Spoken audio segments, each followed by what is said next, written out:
anyone here from a non-Protestant church? No? Non-Protestant church. Okay? Yeah, so this is a tricky part because Protestants they sing songs and non-Protestants they don't, and I actually come from Orthodox originally, so I was not allowed to sit in my original service, but in CHC I go to, in Singapore I go to CHC. So the reason why they don't usually do worship things in FDE is because there's many denominations coming together, but we are in Singapore and mostly everyone's here at Protestants. So I did brought a few songs still in, and if you don't mind, we can just worship together. I think it will help us to connect. And a disclaimer, it'll be my first worship lead in my life. Yeah, so. Yeah, but anyway, thanks so much for coming. My name is Alex. I'm a facilitator of this group, but I prefer to talk about it as we co-create because I personally just really love the idea of FDE. I get attended to Digital Ventures Accelerator last time, where they were teaching you how to, do a business right. It has transformed my business completely. I'm just making decisions very differently. Clients come to me and say, I never meet any digital agency or software company like you with this kind of employee, this kind of attitude. And I can see it's kind of transforming.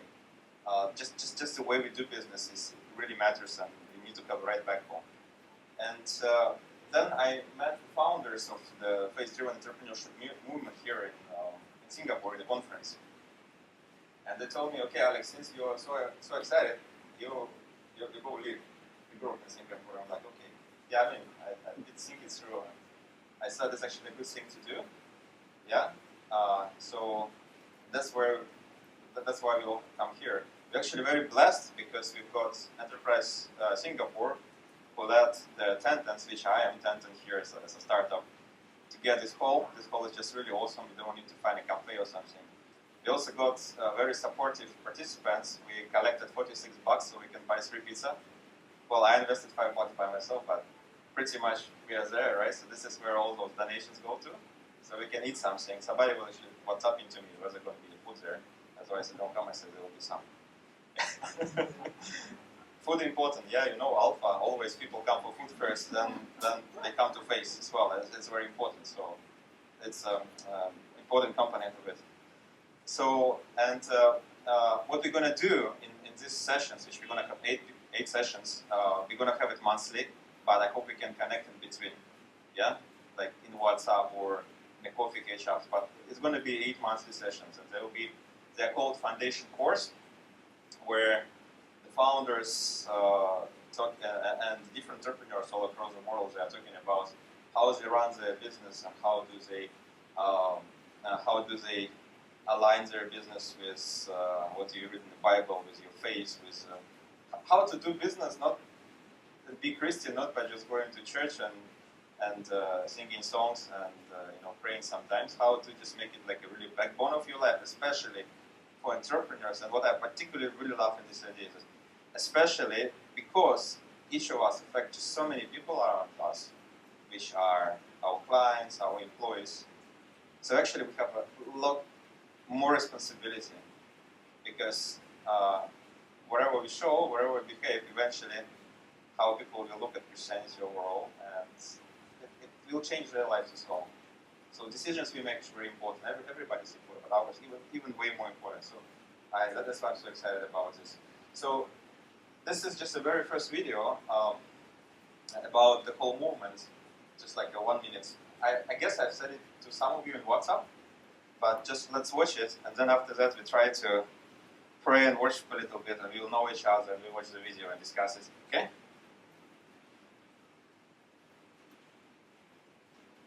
Yep. From tech ventures to retail, from startup to scale, entrepreneurs travel a lonely road, but our journey to create doesn't have to be alone. As faith-driven leaders, we are part of a vibrant community. The industry and address may look different, and yet our shared identity is firmly rooted in Christ. The good news? You don't have to hop on a plane to find this movement. It's wherever you are. This is especially true with our faith-driven entrepreneur groups. Gather with other like-minded business owners online or in person. Start with an 8-week foundation course. From there, continue meeting monthly. No cost, no catch, just connection. Already, thousands of entrepreneurs from nearly 100 different countries have connected with one another. Featuring dozens of episodes filmed around the world, video stories and teachings address issues common to faith-driven entrepreneurs. These groups give you time to share and discuss together, from our identity and our calling, to the ways we pursue excellence and steward what God has entrusted to us. Perhaps this is the first time you're in community with like-minded entrepreneurs. Or maybe this is quickly becoming a part of your journey. Wherever you are, others can meet you there. Be reminded that we're all connected to something bigger than any one person, business, or country. Faith-driven entrepreneur is made up of each one of us, and it is driven by all of us.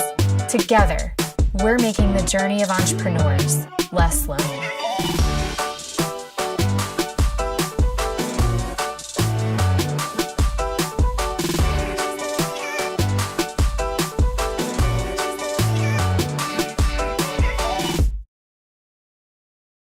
They're very good at summarizing things much more concise than I do. Let's just all stand up and worship God together. So, we are all friends of God, so I choose this song that we sing in our church a lot. And please help me because, you lead me, okay?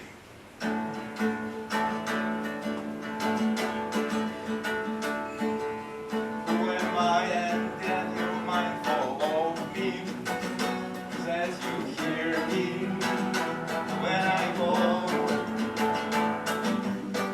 Wonder that you are thinking of me, that you love me. It's amazing. Again, why are you and you are mindful of me, that you hear me when I call. That is you are thinking of me, that you love me. It's amazing. I'm a friend of God. I'm a friend of God. I'm a friend of God. He calls me friend. I'm a friend of God. I'm a friend of God. I'm a friend of God. He calls me friend. And again, who am I that you are mindful of me, that you hear me when I call? That you are thinking of me, that you love me. It's amazing. I'm a friend of God. I'm a friend of God. I'm a friend of God. He calls me friend. I'm a friend of God. I'm a friend of God. I'm a friend of God. He calls me friend. God Almighty, Lord of glory, you have called me friend. God Almighty, Lord of glory, you have called me friend. I'm a friend of God. I'm a friend of God. I'm a friend of God. He calls me friend. I'm a friend of God. I'm a friend of God. I'm a friend of God. He calls me friend. He calls me friend. He calls me friend. And this song we are singing in CHC a lot. I recently learned that this song is just created by City Harvest Church. I didn't know about this. Actually, I'm not very good in knowing the Protestant songs, but I really like it because when I worship by myself at home, I can relate to a lot of words here.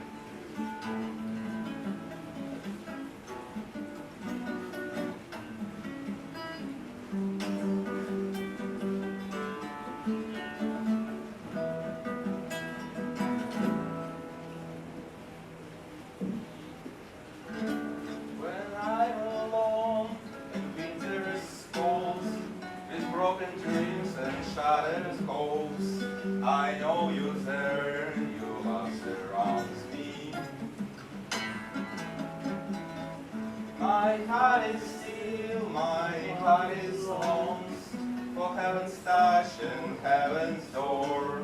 I know you there, I love to kiss me.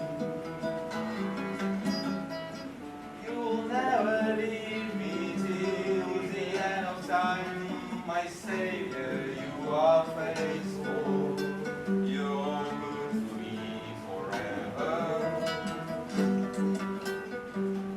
I live to love you till the end of time. I'm lost without you, Jesus.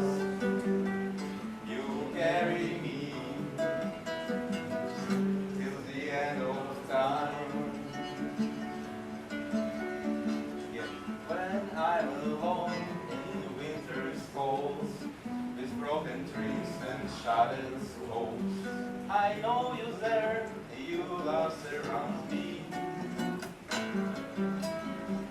My heart is still, my heart is longs for heaven's touch in heaven's door. I know you're there, you love me. You'll never leave me till the end of time, my Savior, you are faithful.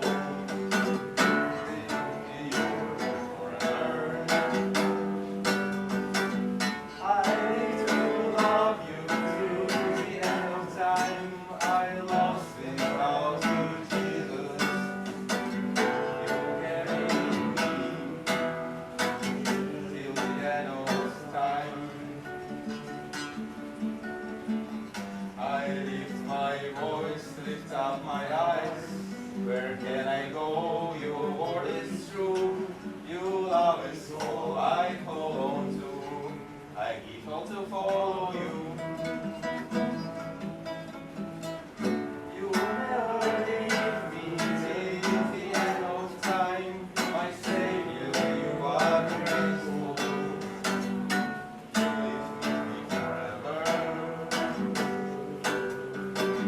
I live to love you till the end of time. I'm lost without you, Jesus. You carry me till the end of time.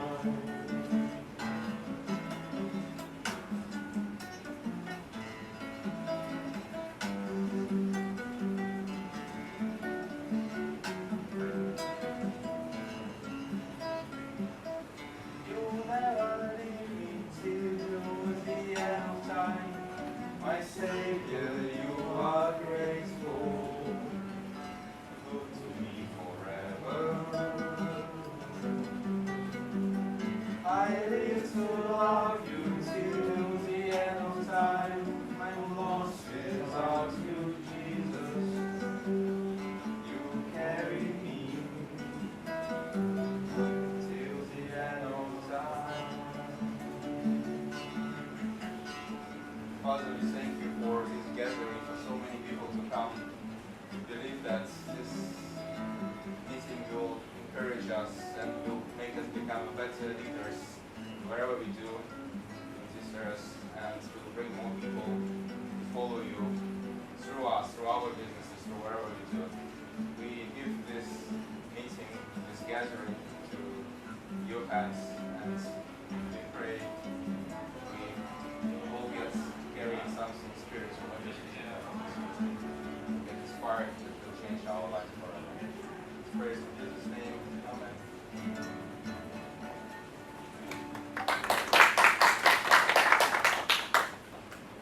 So let's introduce each other a little bit. Before we watch the video, I think we want to know a little bit more about our businesses, what we do. I should probably have stick the name to everyone, but okay. For today's session, you're not supposed to remember all the names, just half. But once you find yourself in a group, after that you have to remember all, okay? I will send you a cheat sheet later as well after the session. So let's introduce each other, and just for a few minutes we maybe tell each other how do we how do we run our business, how we try to run our business in a godly way, and what our business actually does. Or maybe we are planning to run a business, and then this is what we're gonna plan to do. And maybe we already run in the past, and now we're gonna work and we're gonna move back to entrepreneurship. Then just talk about that. And maybe you are teaching entrepreneurs, then just talk about that. So this session is going to be very holistic and very, very broad, just for everyone to learn a little bit more about it. So my name is Alex. I'm a university professor, but adjunct. So I'm teaching quite a bit in universities, computer science and marketing, all these kind of courses. And I came to Singapore to do my PhD last time in 2013, so I'm here for about 11 years or something like that. I'm computer science professor, so I'm not supposed to be very good in counting.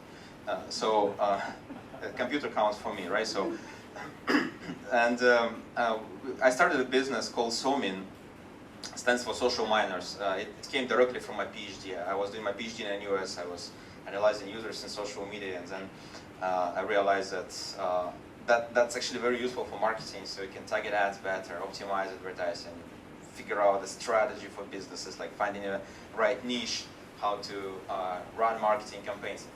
Overall, what really inspires me in my industry is that it's a lot of broken things I could fix with the software that we built. If you will look at marketing industry, it has the second highest turnover rate of employees across after travel. I don't know why travel is that bad, but marketing is number 2. So meaning that lots of people are quitting their job just after a few months trying to run those campaigns by hand that they will never be able to do because it's Facebook decide for them how much it's going to cost and all these kind of things. So I feel it's wrong. So we build software to empower marketers to be better marketers, so that they really love what they do. So they no longer need to do politics, which is their favorite thing. Because I'm not sure whether you guys have an agency or a marketing department. When things go well, that's I run ads. That's why. And when things don't go well, then that's where politics turn on. So I think it has to be very transparent. I think people don't need to lie.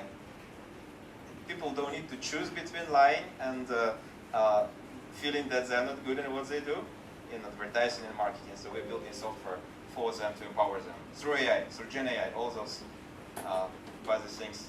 We have it. We are part of Google also and all these programs. So I'm also a facilitator of this course, but let's go facilitate together. Now I'll pass the mic. Yeah, you'll be first. I'll pass the mic. Just pass it to everyone and just introduce yourself and give us a few words. We have 30 minutes for everyone. That's like quite a bit of us, so like 2-3 minutes will be good. Yeah, later you can ask, when you're busy you can ask more. All right? Hello, hi everyone. I'm Ivy from Exodium Consulting. I came to know Christ a long time ago. I should tell you so that you cannot guess my age. Also, so a long time ago, I heard Ed Soboso, not sure if you guys know who he is. He came to Singapore a long time ago, and I was very inspired then, and I'm very convinced that Jesus did his ministry in the marketplace, not only the church, but in the marketplace. But that sat at the back of my mind, and until recent years, I was exposed to marketplace ministry. So that's the reason why when I heard about faith-driven entrepreneurs, so that brought me here. Fun fact about myself, I probably don't look like one, but yes, I run a cybersecurity firm. It's a boutique firm, boutique house, where we do consulting. So you run a cybersecurity firm? Yeah, yes, a boutique house. My partner, my business partner is a Christian as well. So you don't look like. Yeah, that's what it's supposed to be, right? We're supposed to be like you're not supposed to know what I'm doing, just like the hackers, right? Yeah. So I guess that's the fun fact about myself. Yep.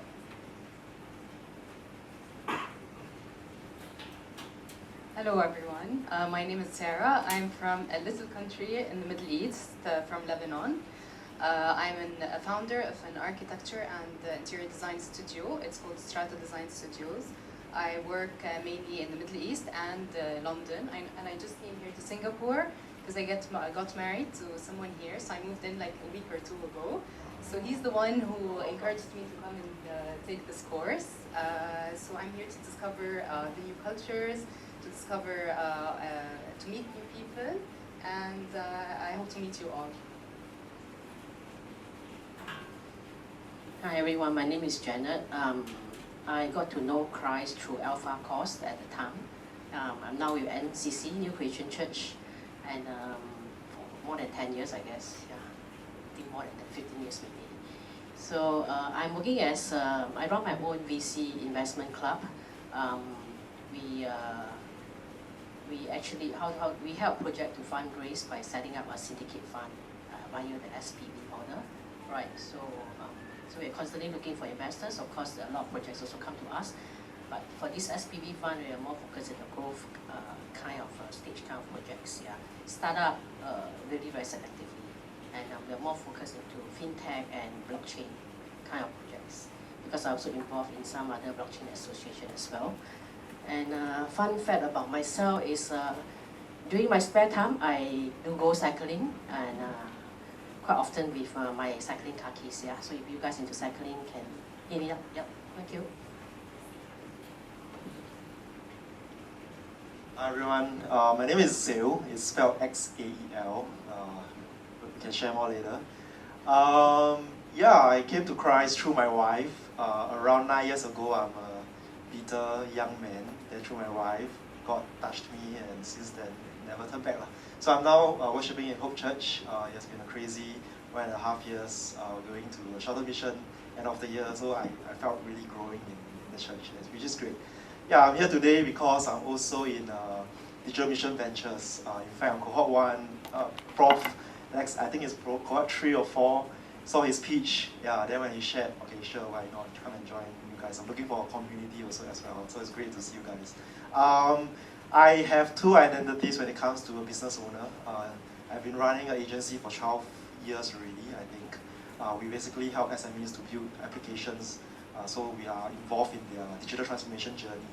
Yeah, so whether it's internal or customer-facing apps, we bring design all the way to deployment and iterations. Yeah, so I really enjoy problem solving. My other identity is I'm exploring a startup in the space of games and gamification. Boone over there, for example, is an advisor I would like to talk to. He's a friend also.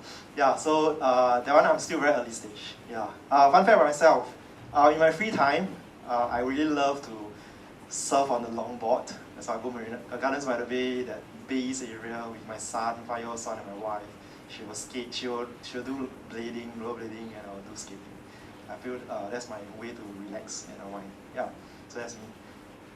So we got cyclists and skaters and skateboarders.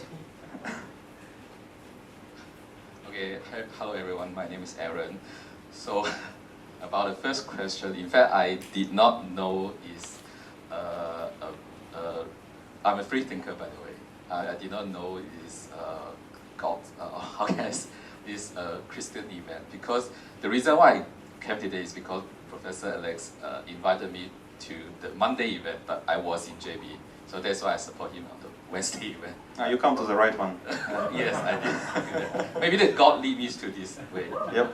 Yes. That's the right thinking, yes. Yes. So, quick introduction about my business. So, I'm founding a startup called Geniverse, which is incubated upstairs right now. So, we are building a social commerce platform that using Gen AI technologies as a guide to the user, which because I do actually found out that a lot of people nowadays feeling quite unhappy with their life or what, because they feel that they are stuck in a way, stuck in their own career or whatsoever. But I realized that a lot of people do want to turn their talents or passion or hobby into a side business or even into a business. So we are using the AI technologies to help them to find the correct audiences who build a community together with them. So that's what our technology is using about. So any fun fact about myself? I've been in Singapore for 20 years. I came from China. So and and I'm actually a wushu player. I do know martial art. Yeah, so this is something, but anyway, I'm harmless. Yeah, I'm harmless. Okay, and yeah, very pleasure to meet all of you guys. Thank you. Thanks. Hi, my name is Joseph, and my company, I run a pharmaceutical manufacturing company. We do generic pharmaceuticals. There's not many such company in Singapore. We're just one of the few pharmaceutical local companies. So you heard about Pfizer, MS, and those are MNC. So we actually do production here. It's a family business. The company is 55 years old, and I'm the second generation to take over the business. The vision forward is to use our manufacturing expertise and our industrial engineering to start a WeWork, WeWork, but WeWork for production space. Because WeWork is all for office space. But I believe there is a niche and there's a blue ocean for production space, or processing space. So my dream is to create a shared processing facility for life science manufacturing or food manufacturing, or maybe even data center or electronics manufacturing where clean room is needed. We do have clean room expertise. So this is, in short, my business. Currently, we are building a full prototype in Indonesia, Semarang. In 2 to 3 months' time, we will be TOP, and you can come and visit. There'll be a viewing gallery where people can come in without the need to breach security or contaminate the space or the air. They can view what's going in production, and they can view all the data center, whatever it is that needs protection. So this is in short my company. Myself, I'm a father of 3. I'm 55, and I was born in Hong Kong. Generation. Yeah, I grew up here. Actually, I'm a 4th generation Christian, both my father's side and even my mother's side. Yeah, they're from China.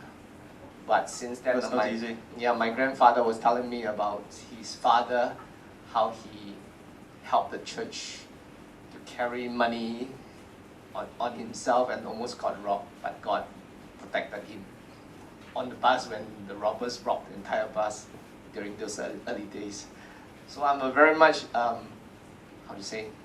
generation Christian. How do I know about this?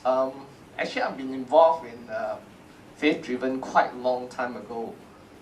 When Henry was starting the Sovereign Fund and Luke Rush was here, I entertained him for one day, and I know about faith. But I didn't really participate other than the first series of videos.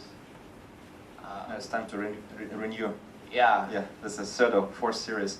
Yes. Yes. The Sovereign is a sovereign capital. It's a VC fund that's funding startups like those with Christian founders, faith-driven and purpose-driven startups. I think Grab is funded by Sovereign as well, sometime in the past. Yeah. I have investment in Myanmar, and in spite of the current situation, our wholesale business is still doing well. So the idea is also to move, maybe to call for additional investment, those who believe in Myanmar I think now is a great opportunity to go into Myanmar. I'm going to introduce you to a few people actually who is also very much interested. Thanks so much. Yeah, that's so maybe you can pass to the second row, and then we get 2 friends coming here who haven't introduced themselves. You're not going to escape. Yeah, they're going to be after that row. Okay. Looks like I feel like I stumbled into this. I think I know some people in the room, but my name is Mark. Actually, I came because I think a friend of mine, Yao Bun, and said, "Oh, we should come for this." And I thought we'll catch up. But I'm familiar with faith-driven entrepreneur and investor. I know Wen, who I think is part of this. A little bit about myself. My background is I'm an architect, and that's my training. So I think there's someone who's actually in that. But I kind of ultimately branch into a lot of sort of like design thinking, kind of experience design, service design, work for a long time. So that's my background. I used to be in the public service also for a while in this agency called Design Singapore. But right now what I do is probably best understood in two hats. I started this thing called the Designing Your Life Institute. It's really with a Stanford professor called Bill Burnett. I mean, you might have read his book, and it's affiliated to the Life Design Lab, but we're trying to drive that nationally here so that everyone actually has the tools to be able to design a more meaningful and purposeful life, but also through a faith lens, actually is for people to find their purpose and call. So that's what I do. I started that. And the other hat I do is also I help with a friend's company called MiniWiz, and we have kind of pioneering technology that can upcycle things like waste like plastics and textiles, which are usually the hardest to actually upcycle or recycle or transform. And we can transform that into kind of high quality products, from building interior, building fittings to so on and so forth. So we're trying to set up a factory here to be able to, and we're looking for partners who want to actually see opportunity in transforming the waste streams here as well. Fun fact, I'm also an artist, so if you can buy some of my art at the National Gallery store, I mean, some of my prints are being sold, so that's what I do to relax. I kind of draw. And in terms of my path to God, I'm not a fourth generation Christian, but I'm a third generation Christian. But I came to my own sort of born again experience in college, and right now my family goes to a new creation. Yeah. Thank you. So how do we recognize that that's your art in the store of the National Gallery? How do we know? Okay, so it's still D2C. Yeah, no, it's true. Maybe I can get some help. Right? Yeah. So yeah. So you can recognize my art a mile away. Yeah. Very happy. Hi, my name is Vanessa. Nice to meet you all. I'm a digital creative, running a digital creative studio. And I suppose, because fun fact, we pretty much are the solution for any digital marketing plans, and hoping to kind of just support and like, it's called Enchanting Studio, just because we wanna like and help to enchant your audience as well to your brands. So what brought me here is actually your direct messages. Yeah, so it still works, huh? And I nearly forgot, but the night before, so like last night I couldn't really sleep, and I didn't know why, and I was like, wait, Because something's the not right. message has been And sent. I remember it was the 14th, it is supposed to be today, and that's when I was like, oh, okay, I need to come down. So I hope to be able to connect with everybody here, especially if you have somehow started the business because of a calling from Jesus himself. And this is the topic of the today's session, by the way, so we're all gonna watch it later. Yeah, thank you. Amazing, thank you. We get this row first. They already have the mic. Just keep the mic later. We do this row first. Just maybe from you first, afterwards. Okay.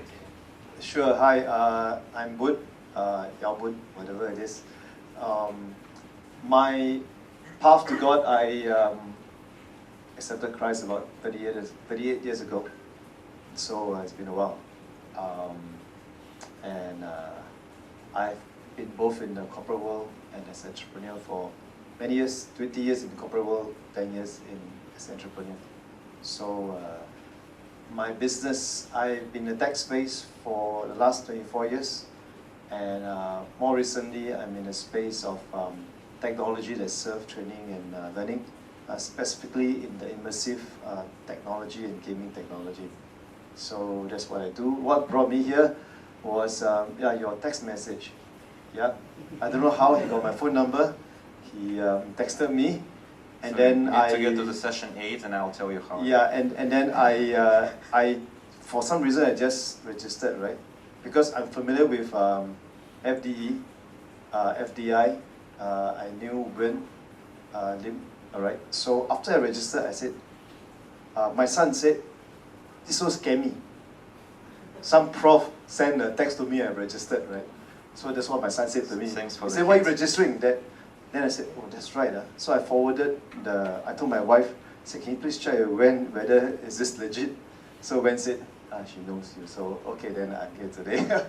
Yeah, so fun fact about myself. Should remove prof probably, right, from the... Yeah. No, it's like, some Russian prof, sending a text message to me. And I registered on a .ai website. I was like, what did I just do? Anyway, my son is skeptical. So anyway, and fun fact about myself, I think I would like to make a difference for God in the space I'm in.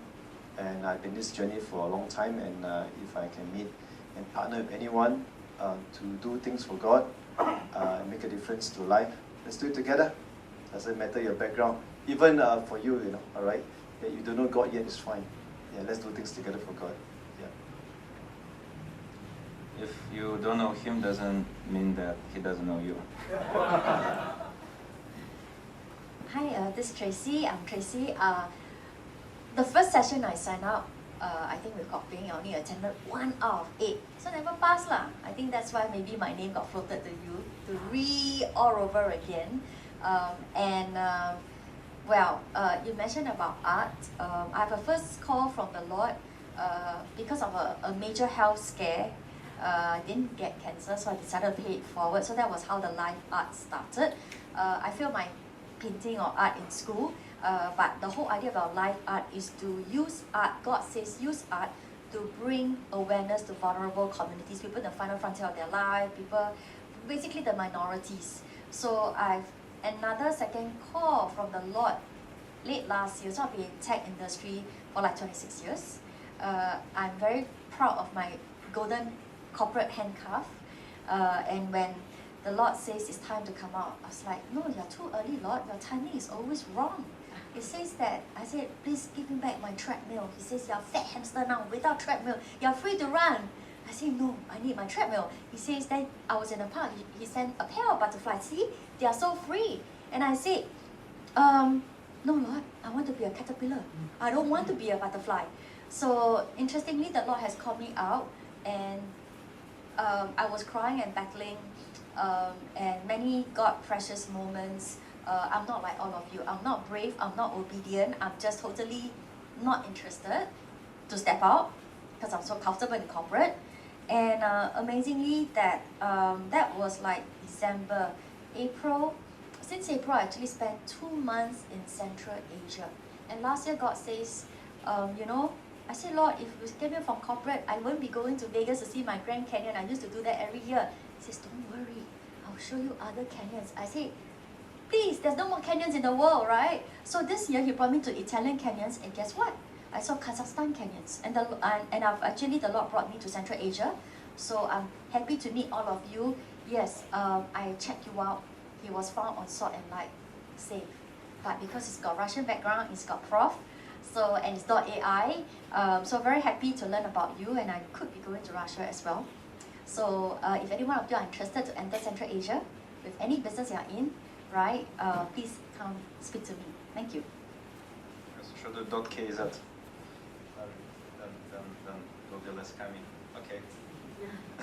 Hi everyone, nice to meet everybody. So I'm Winnie. I'm the founder of a SaaS platform called WhatsApp Quizmaker, whereby we make quizzes on WhatsApp so we help teachers around the world, teachers of all kinds, online teachers, school teachers, religious teachers, marketers as well, to basically create quizzes to engage and educate on WhatsApp. So I would say I'm actually more of like a flyaway kite Christian. So I actually accepted Christ when I was a kid already. But then I think what they always say about like God shows up when you least expect to. So I think throughout my whole life, my journey has been that. He always shows up when I least expect to. Or most of the times when I'm going through something difficult, something very tough or whatever that is, actually God always gives me the clarity and the peace. Because the lesson is always after that, right? Yeah, and so funny thing, I think entrepreneurship for me has also been one of the toughest things that I've done in my whole life, in my whole journey. And every time when there is like, actually what brought me here is also that as well. So every time when there's a certain turning point in my business, or like something that is just not going very well, Alex shows up in my life in very, very strange instances. It's like least expect. Like, it's just like, why do you always keep showing up and why do you always run into him? Like, either at their events or like... You never tell this to me, actually. You know, yeah, there was something like Suntec food court. I was just having a business meeting, or I can't remember why I was even there. Then he was just behind me queuing for Chinese food. Like Sichuan food. You turn around, you see this white guy queuing for Sichuan food. And I was like, oh my god, I haven't seen you in like so long. And then every time when he shows up, it's always very important turning points in my business. So, yeah. So. Fun fact, I don't know, my free time, I love dogs. I keep 3 dogs. Yeah, and then I like... In Singapore? Huh? 3 dogs in Singapore? Yeah, I actually love Shiba Inus. So very special. So I've been keeping Shiba Inus for at least 20 over years. Yeah, so... Yeah, and then other fun facts. I love music. I love post-rock as well. So I play the drums sometimes. Yeah. Oh, we got a drummer. Spoke too soon. Okay. Hi, my name is Chris. Actually, I work here, but I didn't just wander in from the office. I'm the mentor in residence at NUS Enterprise. I've been doing that for now, some version of that for about 17 years. Also involved in the NUS GRIP program, Graduate Research Innovation Program, Lean Launchpad. My background, I guess I'll start first on my path to God. I was raised in a multi-generational Christian family in the US, but I had kind of my own encounter with God when I was about 12 and kind of very much in despair, and I've continued having a series of encounters with him again and again where I guess he's my Alex, but Alex is he shows up at those moments sometimes. I've been here in Singapore for 17 years. I know some of you are probably surprised I wasn't born here. And married to a Singaporean, so I think that's the foreign talent recruitment program they never tell anyone about.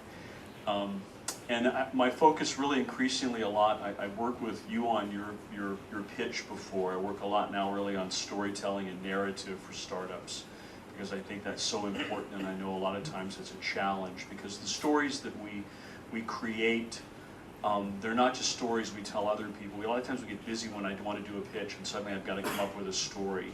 But you really need to be thinking about your story all along. And as you create your story, it's a story that you tell yourself. It's a story that you tell your team. It's a story that you tell your customers, your suppliers, your investors. Maybe a somewhat different version because it focuses on what they need. But I really want to help people to understand, not necessarily a high metaphysical level, but just sometimes at a very practical level. What is the story? Why are we doing what we do?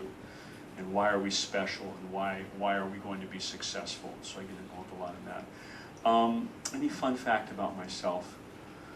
I just visited my 7th continent back a few months ago. My wife and I got to Antarctica. So that was my last continent, so I've now seen them all.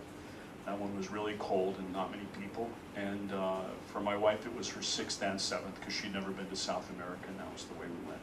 Okay. Thank you, Chris. So Chris was the first business mentor I actually met in Singapore. Yeah, I just graduated from my PhD. I was not even graduating, and he was the first person who explained to me that having a product is not sufficient to build the business on the first meeting, which kind of have broken all my dreams, but then put me in the right track. So I'm still, I'm still doing that.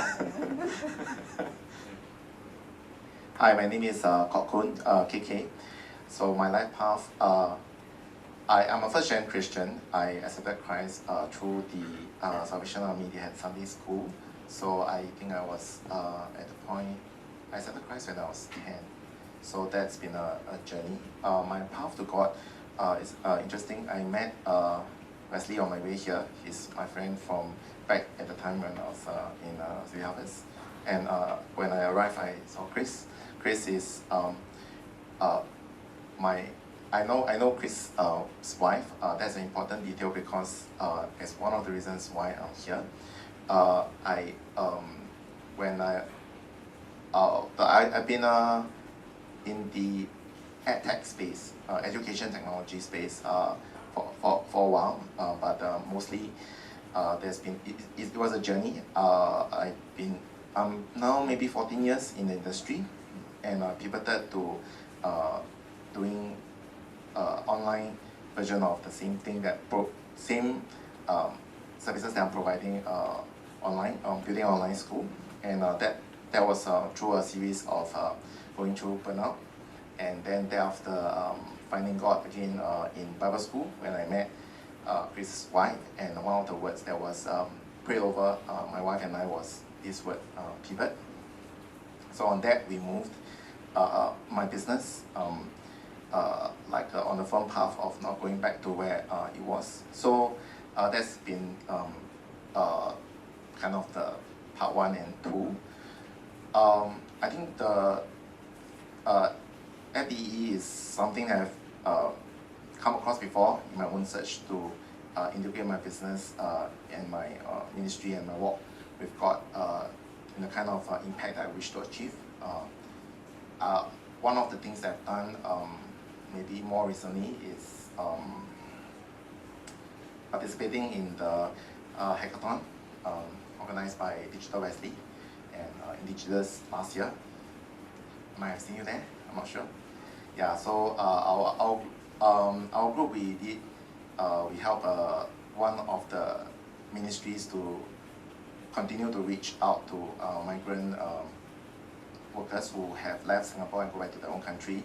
And the solution we brought was from one of the edtech platforms, which could do synchronous and asynchronous communications and community. So I felt that was a real impact because one of my passion is missions, and being able to use the skills or the resources or the know-hows from my work to make that kind of direct impact is huge. So I'm here today to figure out how to maybe bring God in a super intentional and tangible way, maybe through the curriculum for my online school, and make impact. Yeah, so I think coming here to figure out how other people has done that with their businesses will, I'm a social learner, so I believe that will help me with figuring out how to apply these learnings for my work. Yeah. Thanks. Thank you, everyone. Elevator I enjoyed pitch. your stories. Yeah, so let me introduce myself. I'm Wesley. Okay, tell me about your life path and path to God. Okay, how it all started is when I was studying for my A-levels, and then I prayed this prayer, I said, to the one true God, please speak to me. Then I felt that this one true God speak to me. Do not worry, do not fear, I am with you. Then I felt a lot of comfort and peace, and eventually I went to NTU. Initially I wanted to do architecture, but my grades are not fantastic, so I went to computer engineering. One of the toughest course back then. So 500 people go in. By the time I graduate, left with 250. So that was the beginning, and then eventually God called one of my friends in the same course to fast and pray for me at and he met me at McDonald's, and guess what? When he spoke something from the scriptures, I broke down and cried. In the McDonald's, everybody was looking at me. So I told him, his name is Hadi, he also knows Hokun. So I told Hadi, I'm going to church. So that's how my journey began in Christ. Okay, about my business. Okay, I've been in the tech space for more than 10 years plus, and I went to business in the Amazon FBA space in the US market in 2020 during the pandemic. Yeah, so it's a lifestyle business for me because it works for me. And what brought me here? Yeah, Sasha brought me here. Alex brought me here. He's in my cell group. He's in my cell group. And along the way, I also met Kokun. So it's amazing. That's how it works. That's how it works. Fun fact about Wesley: he's waking up 5 a.m. every morning and read the Bible and prays for 1 hour. And I joined him once a week on Wednesdays. So this Wednesday, this morning, like what we met at 6 a.m. Yeah, we met at 6 a.m. in a Kampong coffee shop to read Bible together. And then he said, "Okay, I come tonight." Okay, thanks for coming. Yeah, thank you so much. I would like to learn from all of you, all your experiences and stories. Thank you. Hi everyone, my name is Nicholas. So I'm a new believer. So I got to know Christ like 2 years ago through my colleague and friend and her husband lah. Yep. So that was how I got to know God, and I accepted Christ like 2 years ago. So I talk about a fun fact about myself later, right? So about my business, I'm a manager in the financial services. I've been there for about 7 years already. What brought me here is to actually learn from all of you business owners that, you know, in our daily life is so busy. How can we, like, you know, still focus on God and also bring all these values, right, to our team? Yeah. So I'm here to learn that. So fun fact about myself, I think before I got to know God, I was a heavy smoker lah. Yeah. And then after I got to know my friend, she brought me to church, read the Bible. One day, I just had the strength to just quit smoking. And why is this a fun fact is because whenever I tell this to my friends who are non-believers, they want to know more about it. Then I think ever since I had the strength to give up, I never touched a single stick like ever again. Yep, so that's about it. Thank you so much. Hello everyone, I'm Charmaine. Yes, so Nick brought me here. But I accepted Christ when I was about 15, when I was still in school, but I accepted Christ without knowing at that point in time.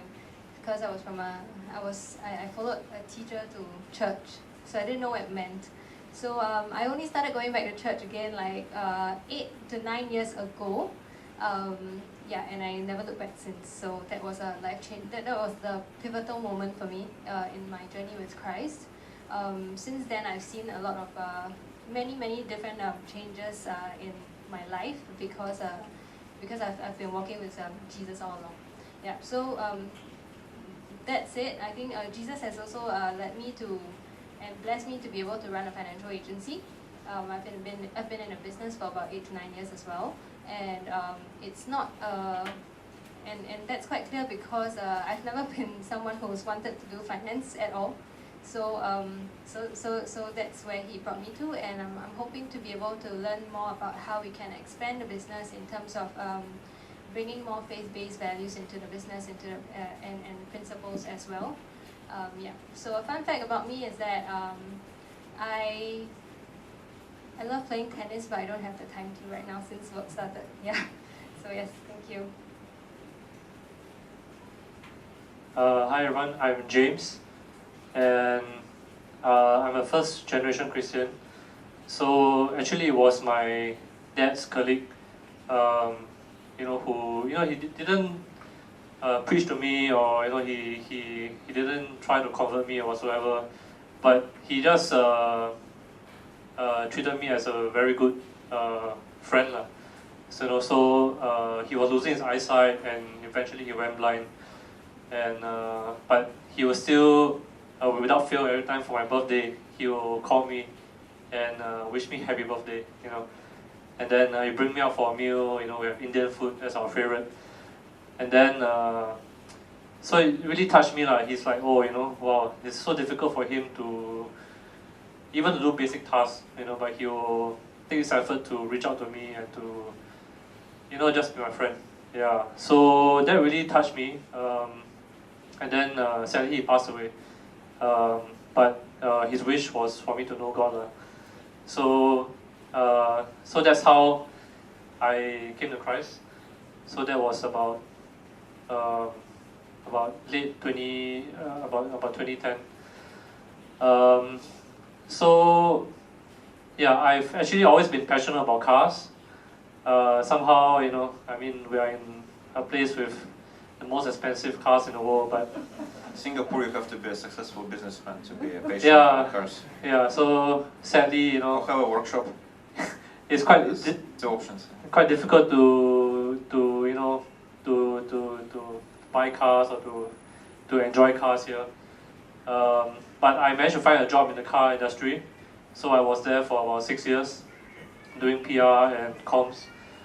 And then so my son came along, 2019. That's where I decided, okay, maybe I should spend a bit more of my time with him as he grows up in his younger years. So that's how I decided to pivot and to work for a family. But it was a bit of a lot of unknowns because I really didn't know anything about managing money or whatsoever. So it's been a quite difficult 5 years doing that. But I was also happy because I managed to spend a lot of time with my son during the very important years. So I guess during the time I stumbled into a data center business. So during COVID, my family and some other investors, we bought a data center in Perth, Western Australia. So we didn't know what it was. We are not even in the business, but somehow we bought it and we ran it. So now we are still in the business and we're trying to grow the business. So I've been following Faith-Driven Entrepreneur for quite a long time. So I subscribed to the podcast. But the message from Professor was quite random also. So but then I mean there was another friend who also going through the course of Faith-Driven Investor right now. So I kind of trying to, I hope that I come here and decide which path I belong to. I'm not that sure yet. Fun fact, so I still maintain my links to the car world, so I'm a car journalist. So during my free time, I'll test drive cars and I'll write about them. I will do videos about them. So I don't have to buy, right? So I can just create content about them. Yeah. That's a good idea. Hi everyone, my name is Grace. I'm James's wife. My life path, so I went on a mission trip with my classmates. That time I was a bit half-baked Christian, but I was 16. Then I went to Thailand and saw a lot of miracles for myself. I saw blind people seeing for the first time. I saw how God could heal people so realistically, and we saw even babies with very big bellies because of malnutrition just get healed overnight. So for me, my faith became very real when I saw that for myself at 16.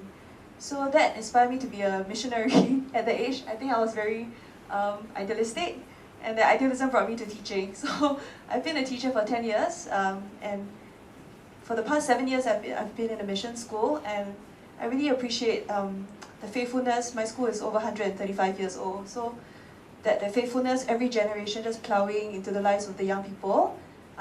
I don't have a business, but I'm within the school. I'm known as the entrepreneurial style of programs. A lot of programs, they were featured, some by PMD and National Day Rally, and some that went global. So really thank God. My passion is in gamification in education. So I presented at a few conferences, but most importantly, I think seeing the lives changed for children beyond my school, because people in my school have the chance to learn, but what about children who don't? So in Singapore, we're seeing a demographic shift. A lot of students, parents, maybe mom is from Vietnam, dad goes to China half of the year, and they're quite lost. So that's my passion. So outside of school, my passion is working with women and children. I was a volunteer with CRIB for over 6 years. CRIB is a women's entrepreneurship group. And the fun fact about myself is I like to draw. My free time, so I'll check out your work. And drawing for children's books. Yeah, so nice to meet all of you, and James is my husband. Yeah, thanks.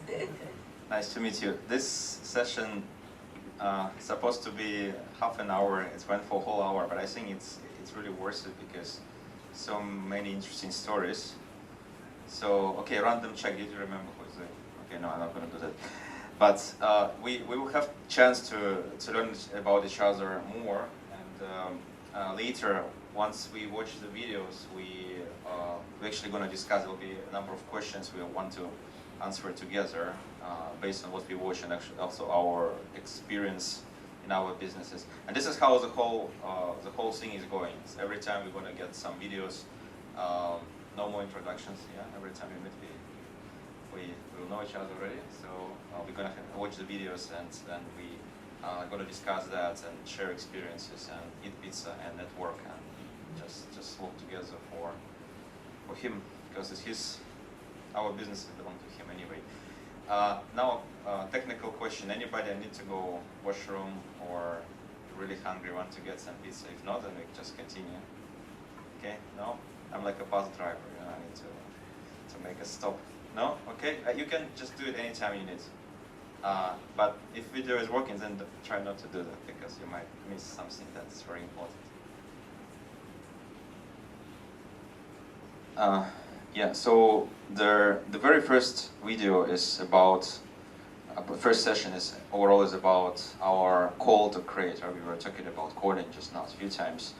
And we're going to watch a story of a business and a calling of someone who, as just many of us completely, honestly, I also didn't know I'm going to run a company. I thought I'll be a scientist and professor and all those things, but it's always turns in a way that, not the way that we plan, and it always turns the better ways that we plan actually, right? So I've kind of that planning match already. And that is also the story that we're going to watch. So it's 20 minutes. Let me know if you can hear it, because I'll try to just put the microphones nearby there.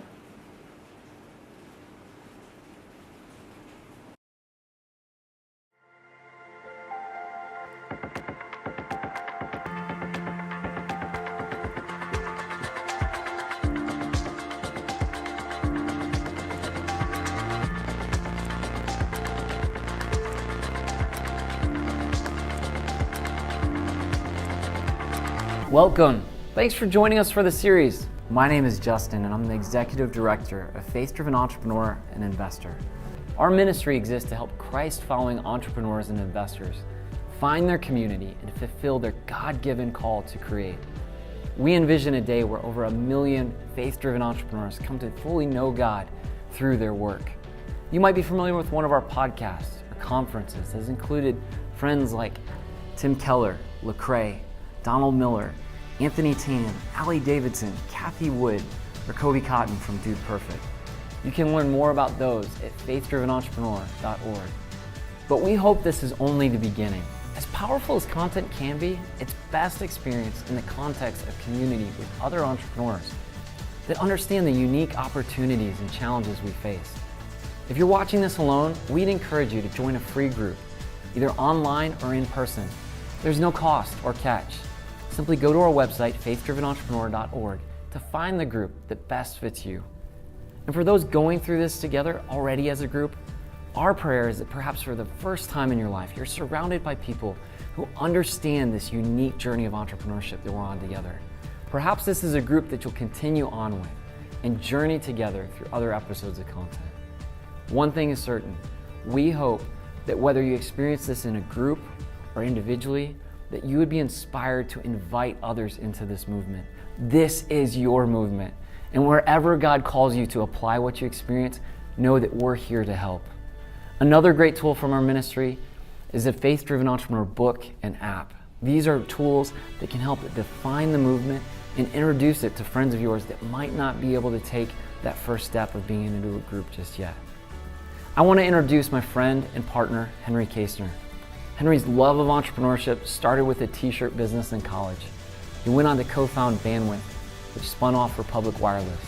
Since then, he's gone on to support the next generation of faith-driven entrepreneurs around the world with his co-founding of Sovereign's Capital.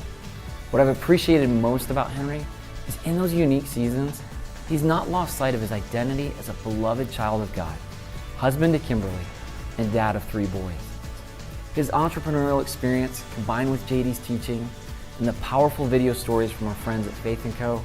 and Right Now Media is going to make for such a great series. Thanks for joining us and being a part of this experience together.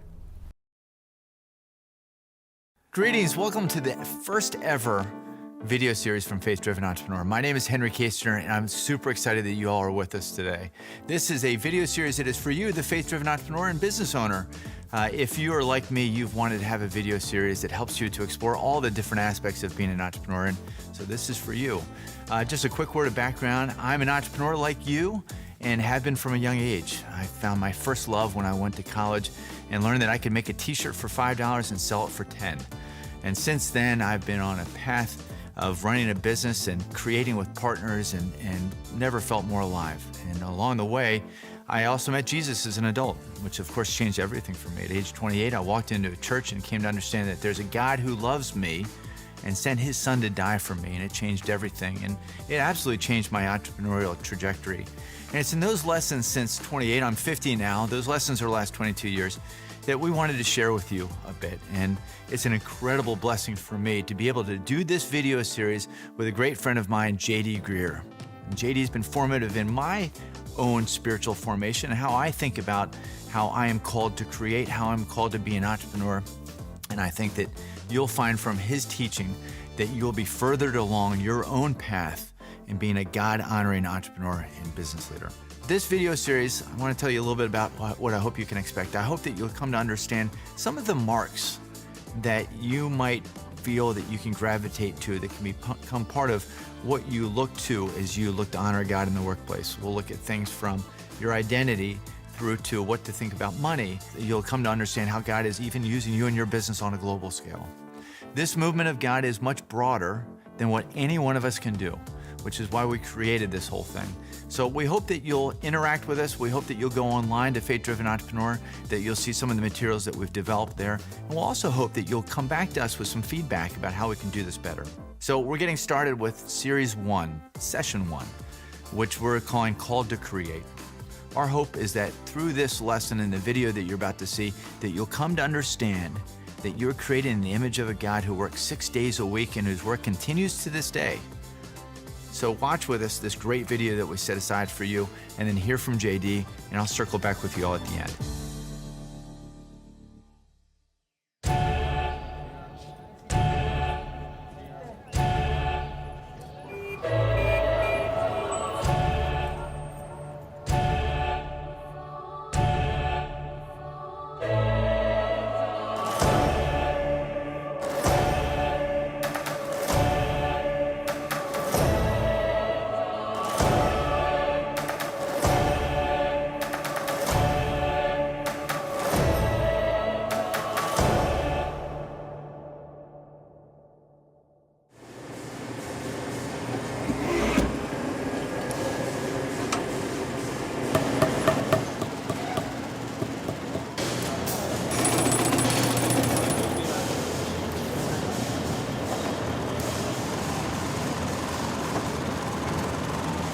Quarter inch. 1 centimeter. And then, yeah, 1 centimeter. And then we'll do, see, I like these right here, but this is too much. It's too deep. It feels like a Lincoln Continental from the 70s. My name is Dave Munson. I am the, what do you call it, owner or CEO or president of Saddleback Leather Company. They're gonna lean this up like this, up against the coffin. And right now I'm designing my coffin because I think it's cool. I don't want to have like a Dudley coffin. So my feet will be sticking up here. So wherever the feet are, I can't have the pockets here when they put these down. I can't have the pockets touching my feet. In fact, Clint Eastwood, Harrison Ford, they're gonna have one of my coffins because they're so stinking cool. And they don't have long to go. I'd gone to this funeral recently, and the guy was a really neat guy, and his funeral was like, eh. When I die, I'm gonna have it on like whatever it is, whatever the equivalent of Facebook Live is then. So hopefully millions of people, or probably thousands, hundreds maybe. Let's just say hundreds of people are gonna watch the funeral and they're gonna hear the gospel. But it's gonna lure them in because of my cool coffin. Wouldn't that be super cool? When I was 19, I went on a mission trip and I felt like that is what I want to do the rest of my life. I don't want to waste my life. I want to reach people for the kingdom. I just knew I wanted to do ministry the rest of my life. And then someone came up and said, hey, Dave, we really need someone to go down to Mexico to teach English. And I thought, man, that sounds so cool. So think of all the ministry I could do if I were fluent in Spanish. So I headed down to Mexico, and I wanted a bag to carry my books. So I found this bag maker named Leonel, and because I couldn't find a bag, I went to him and I said, hey, can you make me a bag? I sketched it out and I said, God, would you help this to be the coolest bag ever? Ever. I want this to be the greatest, coolest bag, and I want you to get more glory from this bag than any other bag that has ever existed on this planet. Why not? I mean, it's free, just like ask. So I did that bag and it came back, and man, everywhere I went, people were going, oh, excuse me, sir, where could I get a bag like that? Where'd you find that bag? How can I get one of these bags? I remember laying on the floor in Juarez. I was like, huh. That'd be cool if I could make this into a real business, you know? Oh yeah, that'd be cool, but I have to do ministry, so I guess I can't do that. I was kind of stupid.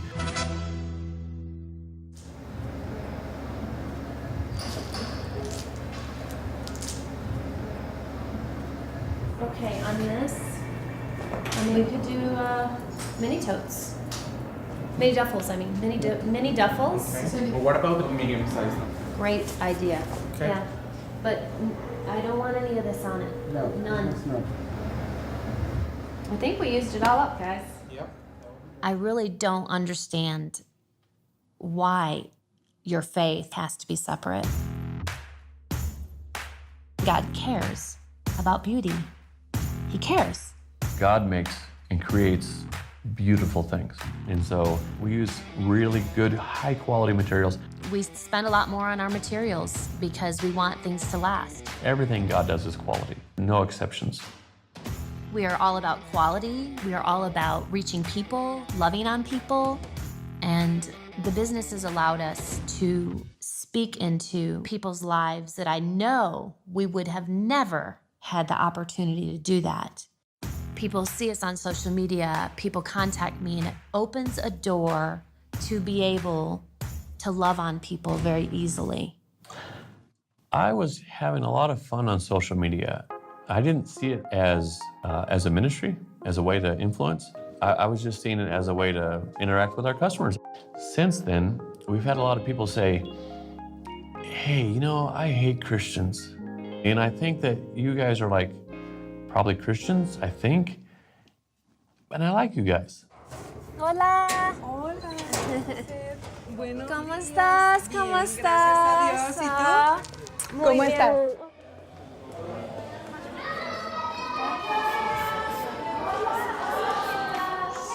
This is little Samuel. He's 2 months old. I think he looks like Mama. Early on, I was like, we need to do something for the workers here and give them a place to drop their babies free. Don't ask for anything, but then also for these kids to be educated there and to get great food and to be loved on and to learn about Jesus, learn about God. So we opened a daycare. We put the daycare in place, and this guy says, why did you do that? He was like, please, I gotta know. He came up to the office, he was crying, he said, you know, it's changed our lives, and why? Why did you do that? He really wanted to know why. I said, well, it's because God loves you so much. And he loves you so much, he wanted your family to be whole, and so he put it inside of us to do that. And so I can't help it. I want to. It's like, I hope you like it. Success to me is if people are looking towards God and are drawing closer to Him because of my life. I have had a successful life. Simply that. So, I started off with that one bag. And for me, it ended up being the best bag in the whole world. Like the greatest, coolest bag in the whole world.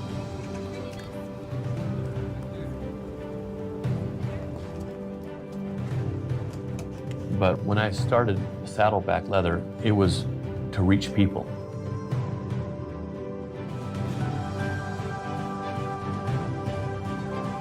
Because, man, my life is super short here. I am not going to waste my time.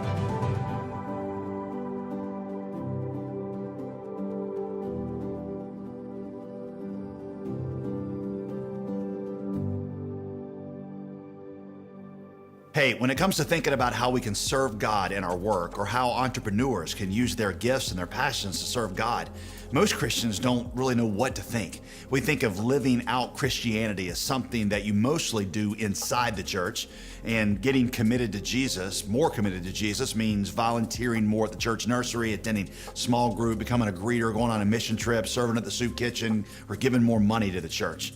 When we do think about people who try to make their business enterprise Christian, in fact, all kinds of disturbing images come to mind.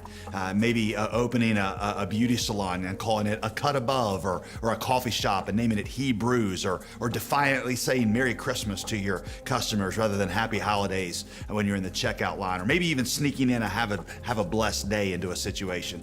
Forcing awkward moments maybe into sales calls. You're like, well, now that I've sold you life insurance, how about insurance for life after death? Or I've got your name on our mailing list, but the more important question is your name on the Lamb's Book of Life? And maybe you're just like, I just don't think that I can do that. Or perhaps you've heard the disastrous story of the 2004 incident of an American Airlines pilot who, in his pre-flight announcements, asked all the Christians on board the plane, he's like, hey, why don't you raise your hands? He then suggested over the loudspeaker that during the flight, the other passengers talk to those people about their faith. He also told passengers that he'd be happy to talk to anybody who had questions. And he said, if something happens to this plane and we don't make it, you'll want to have this conversation before you land. Well, understandably, that freaked a lot of people out with your pilot talking to you about whether or not you're ready to meet Jesus. And a lot of Christians hear that and they think, well, I admire that guy's zeal. But a lot of Christian entrepreneurs think, I just don't think that I could do that and I could really pursue a business. Well, good news is that the Bible actually has a lot to say about our calling as entrepreneurs. And it's a lot more than just how to sneak in evangelistic conversations. Consider this. The majority of the parables that Jesus taught revolve around a workplace context. If you go through the book of Acts and you count up the number of miracles, there are a total of 40 of them. 39 of those 40 happen outside the church. It happens in the workplaces and the common areas of the people of the city. So as an entrepreneur, if you feel overlooked or ignored by the church, what I want you to hear me say is, what you're doing matters. You're a co-creator with God. You've got a unique call to be a cultural change agent within your community through the business that God is empowering you to lead. Entrepreneurs are uniquely equipped and positioned to lead into the next generation of meeting physical needs and to engage in discipleship. And we want to empower you and empower you to empower others. Understand the importance of entrepreneurship. We need to go back. In fact, all the way back. We need to go back to God's original design. When God placed Adam in the Garden of Eden, He didn't just, tell Adam to stay away from a few bad apples. He told him to be fruitful and multiply. He told him to take dominion over the earth. These are what we call the creation mandates. And then, as an application of these, God gave to Adam a job. He put Adam in the garden to work and to keep it, Genesis 2:15 says. Now, you should note, this was before the curse of sin. So work was not some kind of punishment that God inflicted on Adam because of his sin. It was part of God's original design. Productive work, entrepreneurship, was part of paradise. In fact, the Hebrew word abad, which we translate as work, what it literally means is to prepare or to develop. God put Adam in the garden to be a co-creator. He put him into the garden and to take the raw materials of soil and seed and develop those things for the glory of God and also for the benefit of other humans that would come along. You see, the word that God used for his creation was good. Good is good, but good is not perfect. God didn't say the creation was perfect because perfect means it cannot be improved upon. God created the world, you see, raw in a good state, but he created it imperfect so that we could, his co-creators, we could cultivate it and develop it. So, for example, just like Adam as a gardener took the raw materials of soil and seed and cultivated a field of crops, so contractors would take the raw materials of sand and cement and use them to create buildings that are useful, that bring glory to God in their beauty and also useful for fellow human beings. Artists take color or music and arrange them into art. Lawyers take the principles of justice and codify them into laws that benefit society. Investors take wealth and create new and more wealth. Entrepreneurs take good ideas and raw materials and use those to create products and services and systems that make life better for everyone and that glorify God. They take the potential of the earth and they develop it, they actualize it, actually increasing and multiplying the value of the earth that God gave them stewardship over. This is all part of those creation mandates to be fruitful and multiply and to take dominion over all things. Entrepreneurs literally apply both of these mandates. They take dominion and multiply the good that is available on earth. And in so doing, God himself is at work through them because they're fulfilling their role as his co-creators.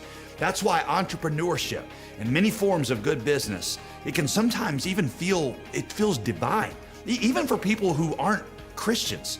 It's because they are doing something that so coheres with the image of God in them that it feels divine.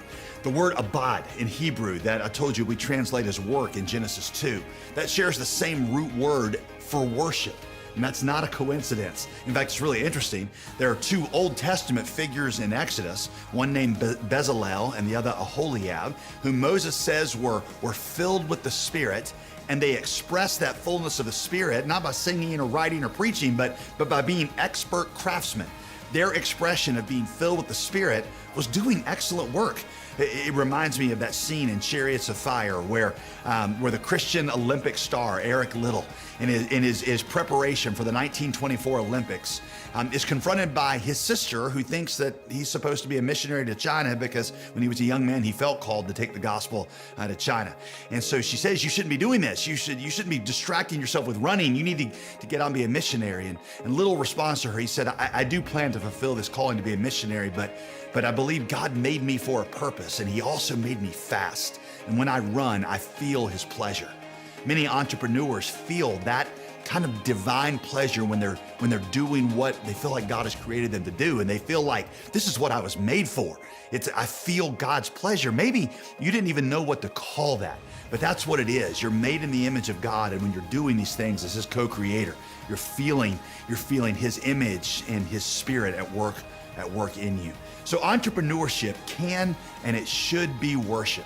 You've been called to create by a God who created you to create. Hear this, entrepreneur. We serve an entrepreneurial God. So no more hiding all your gifts under a basket. No more thinking that you're fulfilling your role in the kingdom of God by going to church and putting some money in the offering plate. It is time for you to take your business and your idea and steward it for the glory of God who owns it all. And that's what we're going to talk about next session. What a great lesson from JD in which we come to understand that indeed we were called to create. We're created in the image of a God who works 6 out of 7 days and whose work continues to this day.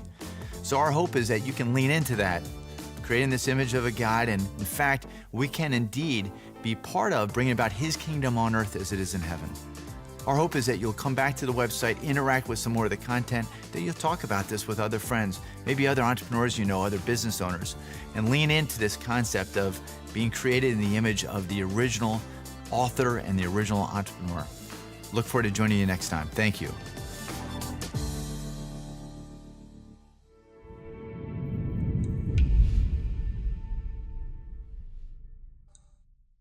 video for me because when I do business, when I brainstorm ideas of creating new products, which I really like, I actually feel so excited. I don't know how many other things in my life I feel so much excited about by doing the business. So I really like the idea that work, it actually has been created before the sin.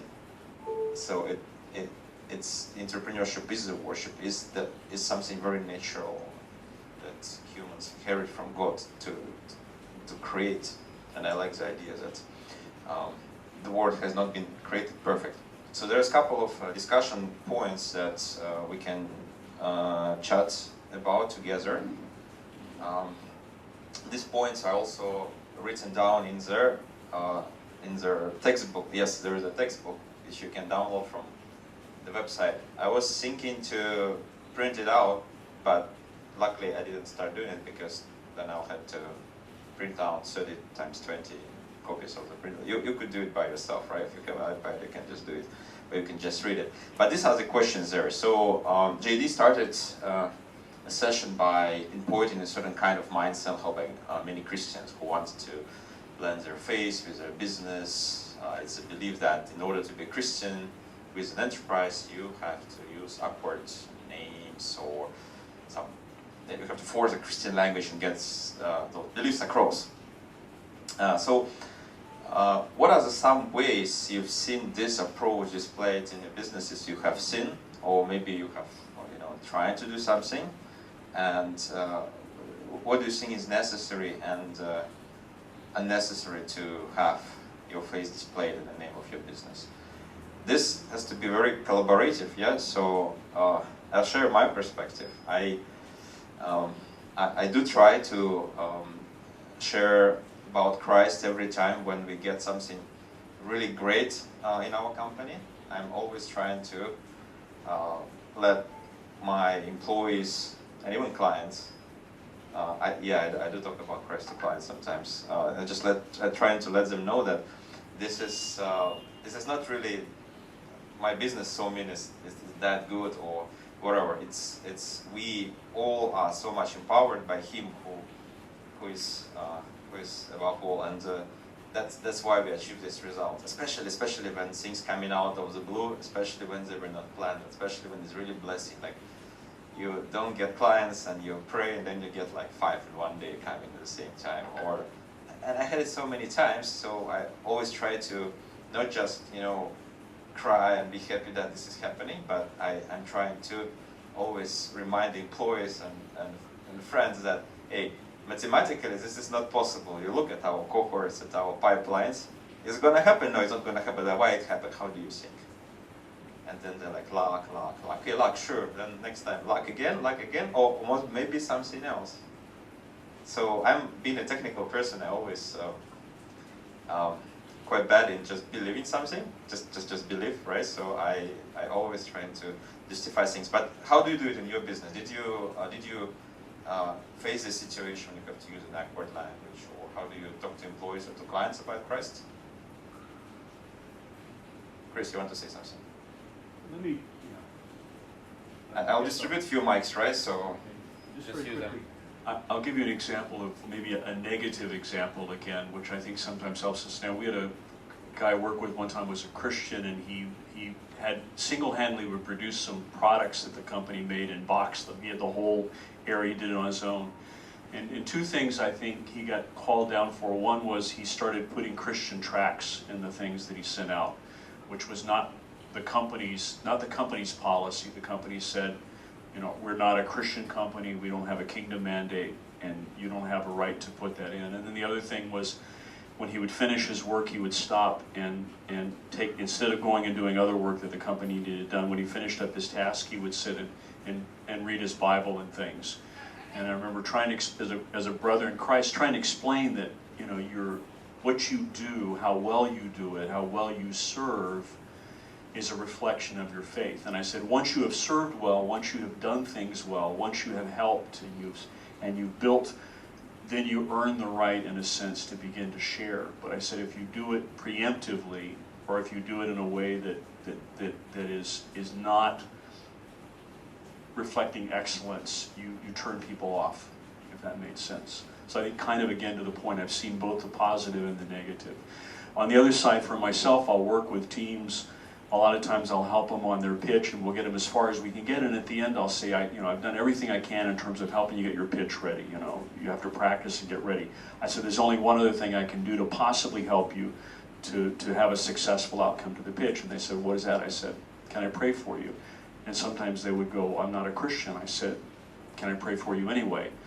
And a number of times it was a really kind of began to build a bridge, but I only did it at the end. In other words, I did it as an outflow of doing things well rather than as an excuse or an intermediate point, if that makes sense. Okay.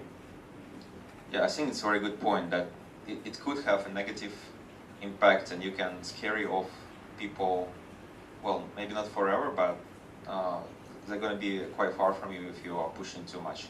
Because once I was visiting a monastery, and one monk told me that everybody got to God through their own way. It's not that you can just copy somebody else's way and then become a believer. And this is true. It's not that maybe this is your way, maybe not. And I think we are facilitators. We should work with God to let everyone know what is the real reason of the things happening. But we should also give it time and find the right moment. So does anybody else have some good experience about this, or bad experience, or experience? Did you share about Jesus to your employees or clients? Did you? Okay. Maybe I can share something. I've been in the tech space for a long time, but I did spend a couple of years running F&B for missional purposes. Yep. But was never overt in sharing the gospel. But just being there for people and pray for them. There are people who just came to God just because of that. I didn't share the gospel also. It's nothing about what I share actually. It's about just showing God's love in the context. I want to say one thing about business and faith. We should not separate secular and sacred. Yeah. And that's where sometimes you get into this whole thing, is this kingdom, is this God, is this work and not God? Actually, Christ is never separated between what he does, what he believes in, and who he is, right? So this whole idea of sacred and secular is very Greek in terms of their thinking. So my encouragement is that from what I've seen, those who are more successful in the business and display their faith are those that actually don't separate, between their the faith and what they do. It's just not that they're preaching; they are Christ incarnate in their behavior. It's not that I need to be a boss today and then I need to share the gospel tomorrow, right? It's just not the way to go. So that's one thing. All right, we just can keep the microphone on that side. Anybody get more points about this?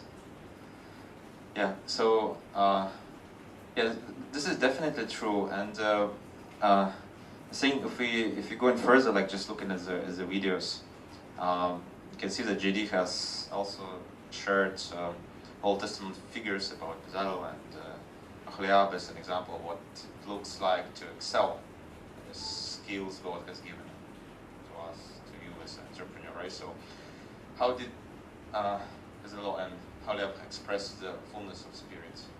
In what ways does their work serve as an example of what it could look like to impact the word outside of the church building? But also, have you seen any other examples of how your work can impact outside the church building? Because there's people who just go to church on Sunday and then after that the whole week I go work and then church again. It's very clear separation. So how do we never exit, enter once, hopefully today or even earlier, never exit that mode of continuous impact? Any good thoughts about this? Wesley, how do you impact outside the church building? How do you impact the lives? How do you bring? For myself, recently I met up with one of, actually I'm attending a product management accelerator course in US. So I met up with a fellow Singaporean who is attending this course. So she's a little bit younger than me. So what I did is basically I met her needs by guiding her and showing her ways so that the route for her is easier. So that's what I did for the things outside of church. Yeah. Thank you. Anybody wants to share?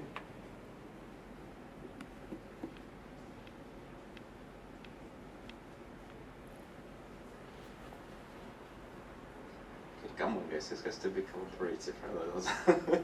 But okay, so I think in this video, what I also really like that the emphasis they did on the fact that actually God really likes beauty. And this is also what I learned in the DMV, Digital Mission Ventures Accelerator. We were adopting this concept of redemptive entrepreneurship, which is you give first, like you sacrifice, and then you receive as a success of your business or work. But actually, I think redemptive entrepreneurship, in my opinion, maybe not the most straightforward term to call it, because ultimately, what people really enjoy is doing good. I mean, we not really enjoy money or other things. Like we really feel happy when we're doing something for somebody else. You try to observe yourself. How happy you are to give the gift as compared to, let's say, receive the gift. Or, and there's many examples of that, right? So then building a business that can impact so many people and give something to others, maybe first, then even before you start, I don't know, receiving your revenues, fees. Of course, given that you generally arrange it in such a way that you don't bankrupt, otherwise you wouldn't have too much time to give too much to other people. But generally speaking, it's just such a great thing. And spending, let's say, for the leather bag, spending enough effort on making it's really good, really good materials. And actually, very nice synergy between what the founders are passionate about and the impact they bring to the society. And then there's just so many other people, the customers get impacted. Then you get this social media. Well, from the video I can see he really liked to shoot all those TikToks and like sitting on a camel. It's very fun. I actually can sense that feeling. I also like to shoot videos. That's why I have a gimbal and all these things. I'm though not that good at them, but anyway, maybe somebody was from creative. You, right? You can teach me later. So, but generally speaking, it's just so fun to do these things, and then it impacts people and helps, and then their website is working better probably, right? Maybe their marketing is working better, and more customers come and more customers orders. Then you do, what else I can do? Oh well, I can solve the problem of maybe employee staying and working with me. But should I think, how do I make my employees not to quit my job? Or should I rather think, how do I actually do good to them so that kids get educated? And then just because of this, everybody will know that in this job, you're gonna get your kids educated as well. You shouldn't worry about it, and you can really focus on a job. And then all of them will know about the real reason why. It's just because I like it. Why I'm spending time on organizing it, because I like it. I feel so good that we are doing this, and that we can watch these videos together. So I think this is one of the key points of this first video, at least to me. So our ability to fulfill our role in the kingdom involves much more than attending church services, right? It's paying our tithes and all the rest of the things we're doing in church. So we are called to use our skills and all spaces of the word, not just church building, but also to create or co-create with God. So in what ways can our woke Christian creators provide a perspective and positive influence our communities and local businesses? And I think why it's necessary for Christians to fulfill the call to create. I think particularly the first question very important. So in your business, how do you use your skill, your talent, your calling to actually impact the world, impact the people, to help the people, to co-create with God? Okay. I'm in fact quite feel so how can I say touched or resonated by the whole session, because although I'm free thinker, sorry, but then because it comes back to my own startup. So the whole original idea was started in 2022 when I was still in China, in Guangzhou, where is my hometown. But anyway, we actually realized that there's something happening in China that now the youngsters are feeling more and more hopeless for their life because of the current economic structure. That there's a word called 躺平 in China, which means you just do nothing.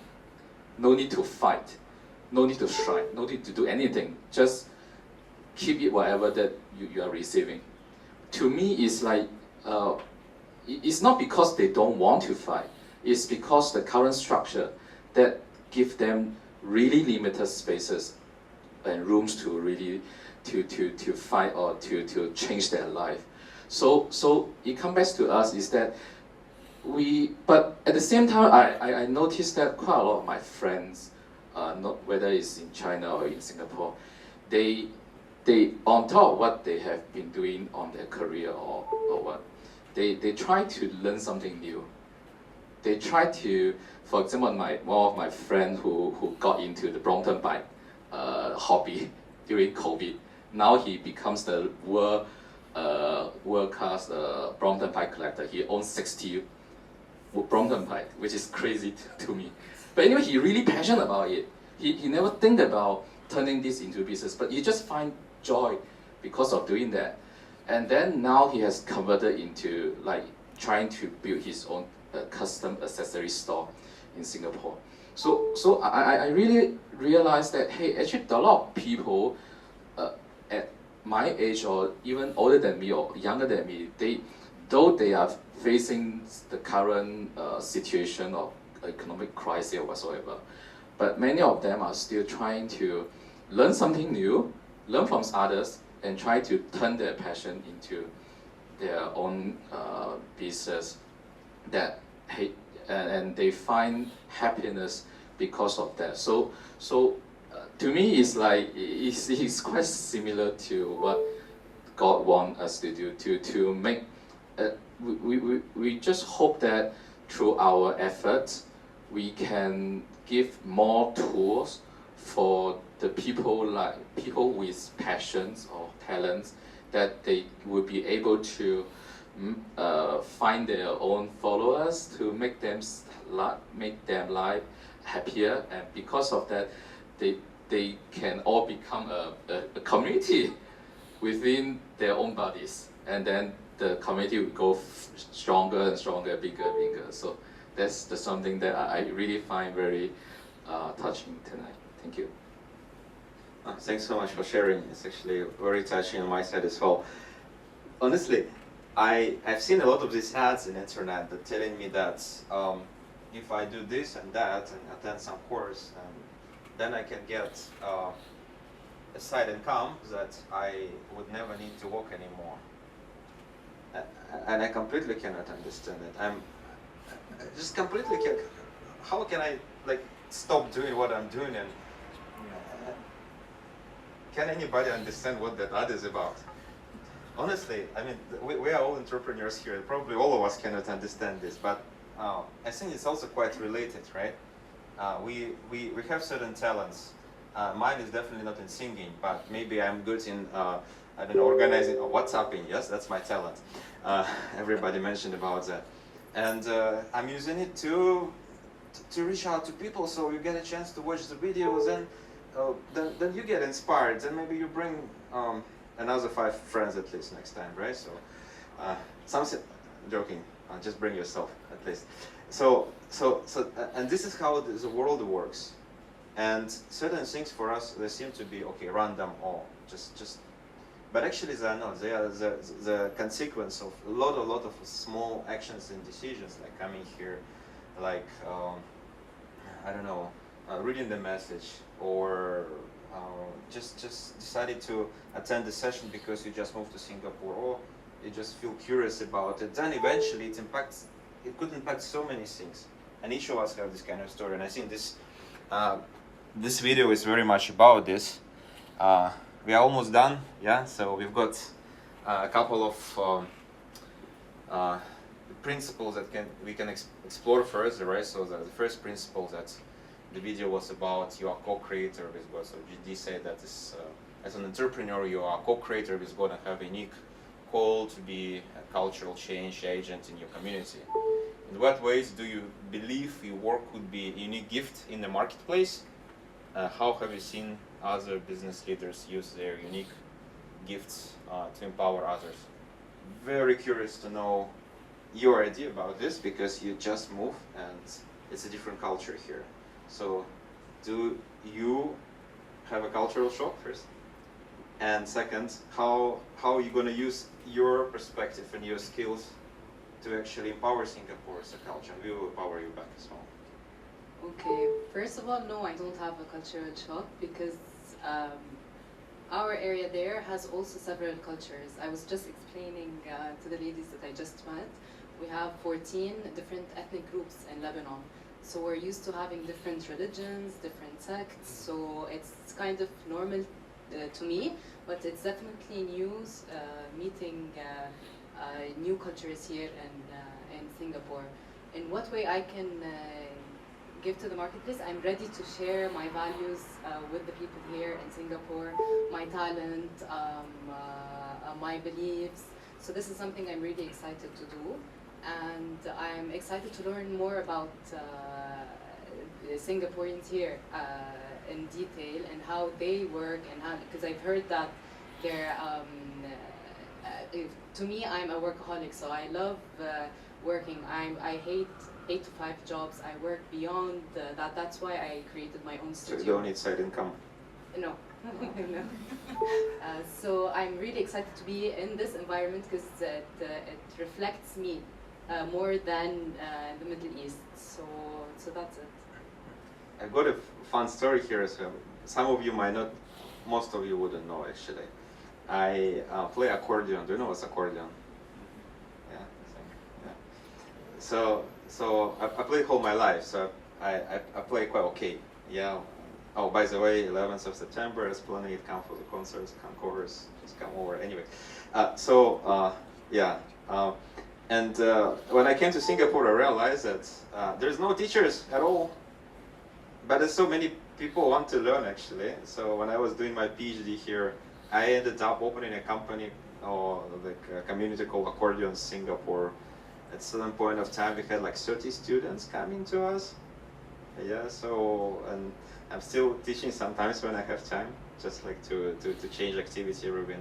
And then a new community has spinned off it. So it's a accordion something club, and these guys are meeting every week. So now I don't need to put my time into that, because they are already meeting, they're already doing this, and this whole culture grows, right? And then straight time start writing about that and shooting videos. Sometimes this kind of combination of passion and a cultural mix and a unique, you can call it opportunity or whatever, coincidence, they actually create a big thing that empower people. For example, now this community that has nothing to do with me anymore, they go and they play for elderly. And elderly, like a Chinese elder, is so like accordion is, this is their childhood that they can relate to. They really like it. On Chinese New Year, they can go perform. So this is how we impact, and I think, like in my case, I just realized it's very interesting, cultural, because in Russia, where I came from originally, like many people play, or maybe in France they also do. But here in Singapore, none. And then they just do what you really like, and then this is gonna start working. So this is another example how God empowers it. So good versus perfect. Another important point we just mentioned. Everything good makes it, God makes it good, but because He's given the ability to create, have the meaning over the earth, we have the ability to improve the good things and perfect them in the process. So in what ways do you see the business as instrument that God might use to redeem something that's broken or needs to be improved? So you use your business to redeem something that is broken and needs to be improved. Who are some of the entrepreneurs you've seen God using in this way who serve as a model for you? So maybe you can talk about your business, or maybe you know somebody that whose business God is using to improve something. Very much similar to the concept that I was talking about, the DMV, right? Like redeem. And by the way, very similar to whatever we pitch in our startup world. Every time we need to have a problem first, a gap, right? That we want to close with our innovative solution or something like this. We are solving problems, and because of that, because we're really solving them, we bring a value through our products and services. So any good sharings, ideas? Cool. I was waiting for one. You got the mic. Yeah, I was sharing about the WeWork production space. So we empower our customer to launch their products or production cheaper, better, faster, and more assured.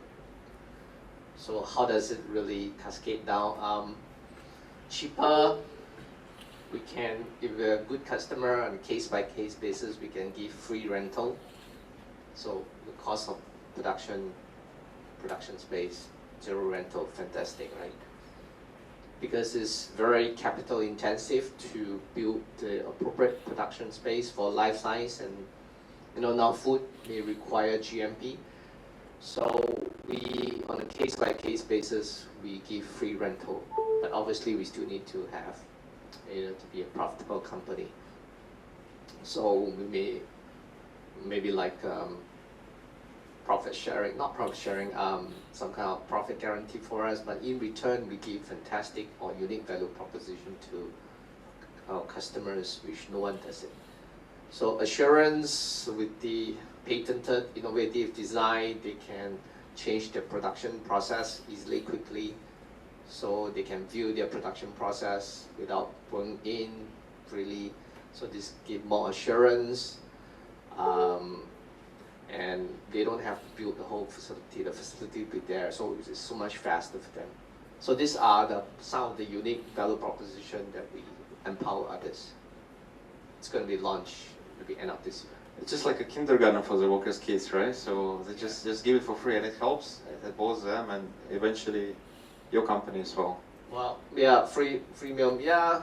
So people give free emails, so we give free production space. So and just overall, the last point I think is that we should go beyond just offering plates or going to church, and we need to take our business and idea and steward it in the glory of God. So maybe anybody can have a last point. How actually do you relate to going in your business and using a business and doing a business as a worship? So just going beyond just going into church. What that means to you? Anyone? Yeah? Yeah, it should be you. Well,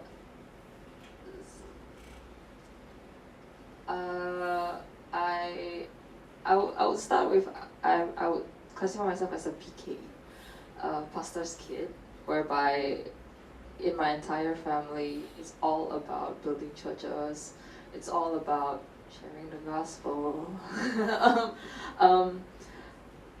And I would say like I was a second-hand Christian because of that, and there was a point of time where I felt very, very hopeless as a creative, just because, especially in Singapore at least, it's like, it's not, if you are not aiming for a corporate job, you tend to be looked down upon. But God made me, or at least I have this passion to like, for photography, for videography. Why? Because once I take that shot, and then it becomes, and then like the one who is speaking at first don't see, it's just like are able to talk passionately about what they're doing, about their lives, their businesses, how did they start, things like that. I met with not just entrepreneurs, but like even like drama, musical managers, founders. So these, like, everybody have a story to share, and using my skills that I had so much joy in like helping them bring that online, and then when they see the result, they're just like, whoa, and that's when like it sparks that joy in me. So I would say, how does starting out being like a church kid, PK kid, and in a way, at first thinking like it's supposed to be, everything's supposed to be Jesus-centered, and then finding hopelessness in the fact that it's all meaningless in a way. Like a lot of people kept saying it's kind of like meaningless, you know. And that's when like Jesus showed up in my life, because he was like, nah girl, I made you, I've chosen you to make something, you know, like I created you for a reason.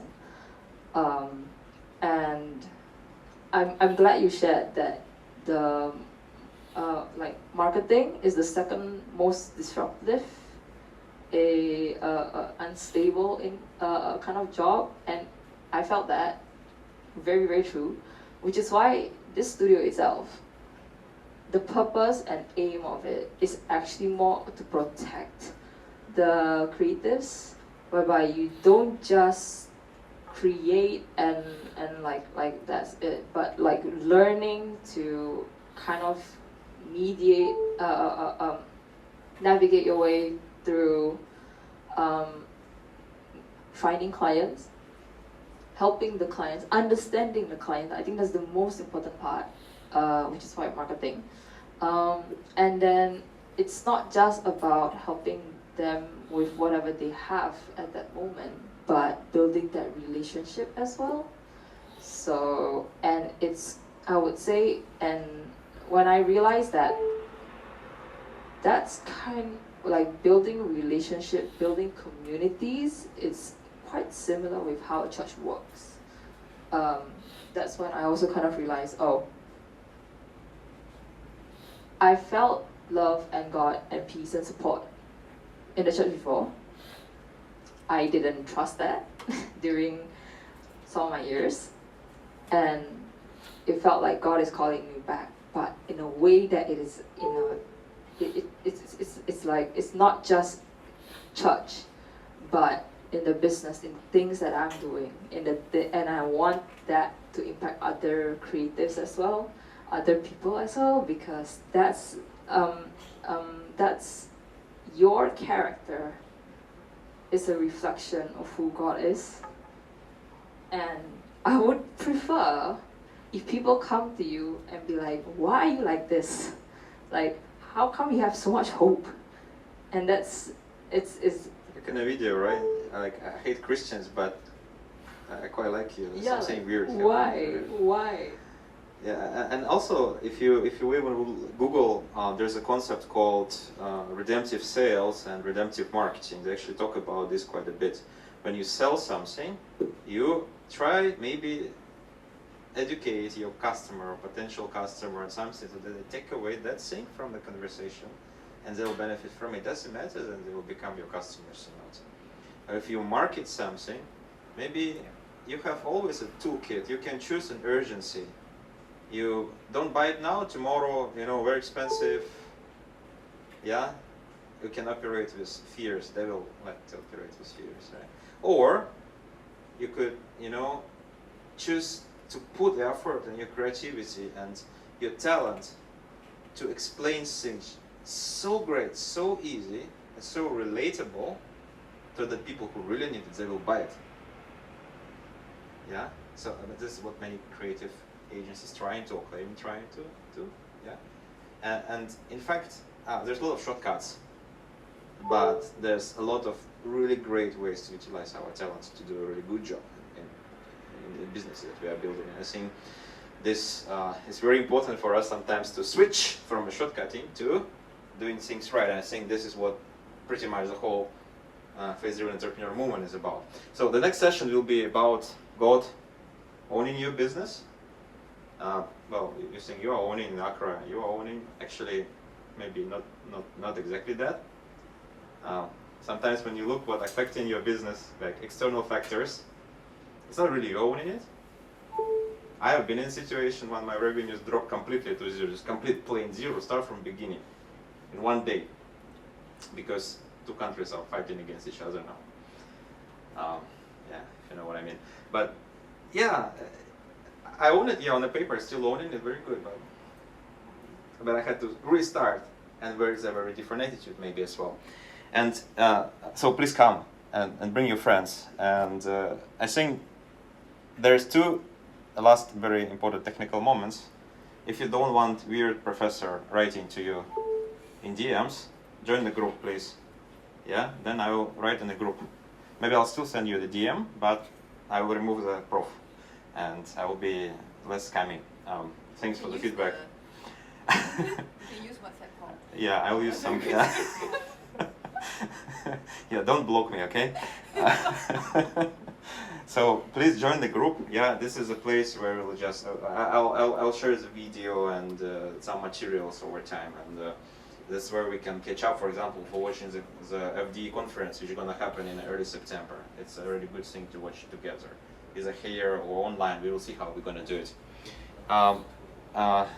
Yeah, I'm counting till from 10 to 1. 10, 9, scan the QR code, join the group. 8, 7. Cannot join the group. Oh no, seriously. Can anybody else join? Or nobody can. Yeah, just use the camera. Yeah, thanks for feedback. Use the camera, and it will bring you to WhatsApp. I know. Yeah, correct. Yeah, WhatsApp not gonna work. It's not a WhatsApp QR code. It's just a normal QR code. Correct. 5, 4, 3, yeah, 2, 1. Okay. And another thing that FD is asking is to register on their website, and then they will give you a free copy of the whole book.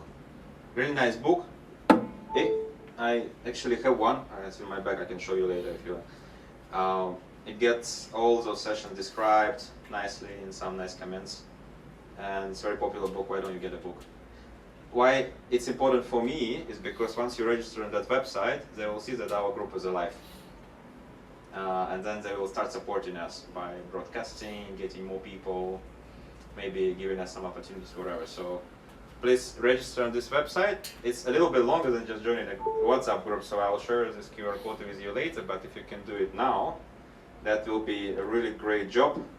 Then you can get a pizza as a reward because there's too much pizza behind. And yeah, we were waiting for it too much time. So when you will be choosing the group, you click choose a group there, choose our group. You have to choose from the selection like Singapore, monthly, faith-driven entrepreneur Singapore, Block 71. You maybe see my picture somewhere there. Another proof that I'm a real person. Okay, yeah. So other than that, thanks so much. It's just so lovely. I'm so happy that we all come, and sorry for staying over late. It's really many of us, but it was really great. I love it so much. Let's finish this session with a prayer. Anybody want to lead a prayer? Chris, you wanted to pray for the entrepreneur. Can you pray for us?